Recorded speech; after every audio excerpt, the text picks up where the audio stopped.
இன்றைய உணவு இன்றைய உணவு இன்றைய உணவு.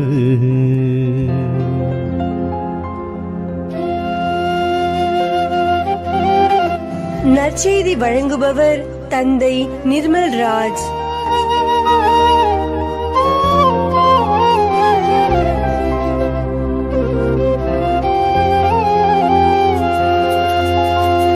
இறையேசுவில் பிரியமுள்ள சகோதர சகோதரிகளே, உங்கள் அனைவருக்கும் ஆண்டவர் இயேசு கிறிஸ்துவின் விண்ணேற்ற பெருவிழா நல்வாழ்த்துக்களை அன்போடு தெரிவித்துக் கொள்கின்றேன். உயிர்த்த ஆண்டவர் 40 நாட்களாக திருத்தூதர்களுக்கு காட்சி கொடுத்து அவர்களை திடப்படுத்தினார். வாழ்வினுடைய இலக்காகிய அனைவரும் நிலை வாழ்வை பெற வேண்டும் என்கின்ற பாடத்தை தன்னுடைய விண்ணேற்றத்தின் வழியாகவும் ஆண்டவர் இந்த உலகத்திற்கு கற்பித்தார். அன்பிற்குரியவர்களே, பெருநாள் நல்வாழ்த்துக்களையும் ஆசிரையும் அன்போடு தெரிவித்துக் கொள்ளுகின்றேன். பிலிப்பியருக்கு எழுதப்பட்ட திருமுகம் 4:20 நமக்கு சொல்லுகிறது, நமக்கோ விண்ணகமே தாய்நாடு, அங்கிருந்துதான் மீட்பராம் ஆண்டவர் இயேசு கிறிஸ்து வருவார் என காத்திருக்கின்றோம். அன்பானவர்களே, உயிருள்ள ஆண்டவர் இந்த உலகத்தில் தன்னுடைய மனித பிறப்பினால் வாழ்வினால் தனித்துவமான கடவுள் என்பதை நிரூபித்தார். வார்த்தை மனுவுருவானார், நம்மிடையே குடிகொண்டார் என்று இறை மனித வாழ்க்கையினால் தான் நம் கடவுள் தனித்துவமான ஒரு கடவுளாக, அனைவராலும் ஏற்றுக்கொள்ளப்படக்கூடிய ஒரு கடவுளாக இருக்கிறார். அதே வேளையில அவர் தனக்கு தந்தை கொடுத்த கடமைகளை எல்லாம் நிறைவேற்றி இப்பொழுது தந்தையின் வலப்பக்கம் வீற்றிருக்கிறவராக இருக்கிறார். 2ஆம் வருகையின் பொழுது நமக்கு நீதி தீர்ப்பு வழங்குகிறவரும் அவர்தான்.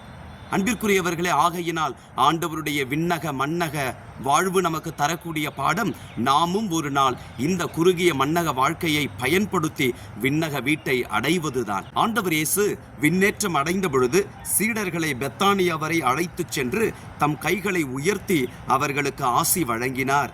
அவர்களுக்கு ஆசி வழங்கி கொண்டிருந்த போதே அவர் அவர்களிடமிருந்து பிரிந்து விண்ணேற்றம் அடைந்தார் என்று லூக்கா நற்செய்தி 24ஆம் அதிகாரம் 50, 51, 52 வசனங்கள் நமக்கு சொல்லுகிறது. ஆண்டவர் ஆசி வழங்கி கொண்டிருந்த பொழுதே அவர் விண்ணேற்றம் அடைந்தார். அன்பிற்குரியவர்களே, ஆண்டவர் இன்றைக்கும் நம்மை இந்த மன்னக வாழ்விற்கான அத்துணை ஆசீர்வாதங்களையும் பொழிந்து கொண்டிருக்கிறார். அவர் கூறினபடி தூய ஆவியாம் துணையாளரின் வழியாக நம்மை வழிநடத்தி கொண்டும் இருக்கிறார். ஆகையினால் அன்பிற்குரியவர்களே, நாம் இந்த உலகத்தில் சான்று வாழ்வு வாழ வேண்டும் என்பதுதான் நம்முடைய ஒரே இலக்காக இருக்க வேண்டும். யோவான் நற்செய்தி 12ஆம் அதிகாரம் 25, 26 வசனங்களிலே ஆண்டவர் இயேசு குறிப்பிடுகிறார், தமக்கென்றே வாழ்வோர் தம் வாழ்வை இழந்து விடுவர். இவ்வுலகில் தம் வாழ்வை ஒரு பொருட்டாக கருதாதோர் நிலை வாழ்வுக்கு தம்மை உரியவராக்குவர். எனக்கு தொண்டு செய்வோர் என்னை பின்பற்றட்டும், நான் இருக்கும் இடத்தில் என் தொண்டரும் இருப்பார். எனக்கு தொண்டு செய்வோருக்கு தந்தை மதிப்பளிக்கிறார். எனக்கு தொண்டு செய்வோர் என்னை பின்பற்றட்டும், நான் இருக்கும் இடத்தில் என் தொண்டரும் இருப்பார். தந்தையின் வலப்பக்கம் ஆண்டவர் இயேசு வீற்றிருக்கிறார். அவருடைய இடத்தில் அவருடைய பணியாளர்கள் நாமும் நிச்சயமாய் அமர தகுதியுடையவர்கள் ஆவோம். அன்பிற்குரியவர்களை, இந்த சான்று வாழ்வு அவ்வளவு எளிதல்ல. மத்தேயு நற்செய்தி 5ஆம் அதிகாரம் 11, 12 ஆண்டவர் சொல்லுகிறார், என் பொருட்டு மக்கள் உங்களை இகழ்ந்து துன்புறுத்தி உங்களை பற்றி இல்லாதவை பொல்லாதவை எல்லாம் சொல்லும் பொழுது நீங்கள் பேறு பெற்றவர்களே, மகிழ்ந்து பேறு வகை கொள்ளுங்கள், ஏனெனில் விண்ணுலகில் உங்களுக்கு கிடைக்கும் கைமாறு மிகுதியாகும். இவ்வாறுதான் உங்களுக்கு முன்னிருந்த இறைவாக்கினர்களையும் அவர்கள் துன்புறுத்தினார்கள். இன்றைக்கு உங்களுடைய இல்லற வாழ்க்கையில, என்னுடைய குருத்துவ வாழ்க்கையில என எல்லாருக்குமே இந்த உலகத்தில் துன்பங்கள் உண்டு. ஒரு குடும்ப தலைவனாக தலைவியாக நீங்கள் உங்கள் குடும்பத்திலே ஆண்டவர் காட்டின பாதையிலே நடக்கிற பொழுது துன்பங்களை சந்திக்கிறீர்களா?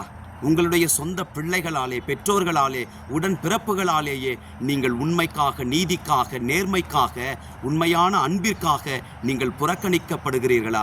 ஒதுக்கப்படுகிறீர்களா? ஏற்றுக்கொள்ளப்படாத சூழ்நிலையில் உங்கள் வாழ்வு அமைந்திருக்கிறதா? ஒன்றை மனதில் வைத்துக் கொள்ளுங்கள், உங்களுக்கு நிலை வாழ்வு என்றைக்கோ ஆண்டவரால் அமைத்து வைக்கப்பட்டிருக்கிறது. தாய் நாடாகிய விண்ணக வீட்டிற்கு செல்ல நம்மை நாம் தயாரிப்போமா? எங்கள் அன்பின் ஆண்டவரே, உம் திருமகன் இயேசு கிறிஸ்துவின் இறை மனித வாழ்வினால் எங்களுக்கு வாழ்வின் பாதையை நீர் அமைத்து வைத்திருக்கிறீரே. அவர் காட்டின பாதையிலே நாங்கள் நடக்கின்ற பொழுது விண்ணக வீட்டையும் அடைவோம் என்கின்ற நம்பிக்கையில் எங்களது அன்றாட துன்பங்களை, சிலுவைகளை நாங்கள் ஏற்று வாழ துன்பங்களை சகித்து கொண்டு மன உறுதியோடு எங்கள் வாழ்வை, நிலை வாழ்வை நாங்கள் காத்துக்கொள்ளச் செய்தருளும். இயேசுவின் நாமத்தில் ஜெபிக்கின்றோம் தந்தையே, ஆமேன். God bless you.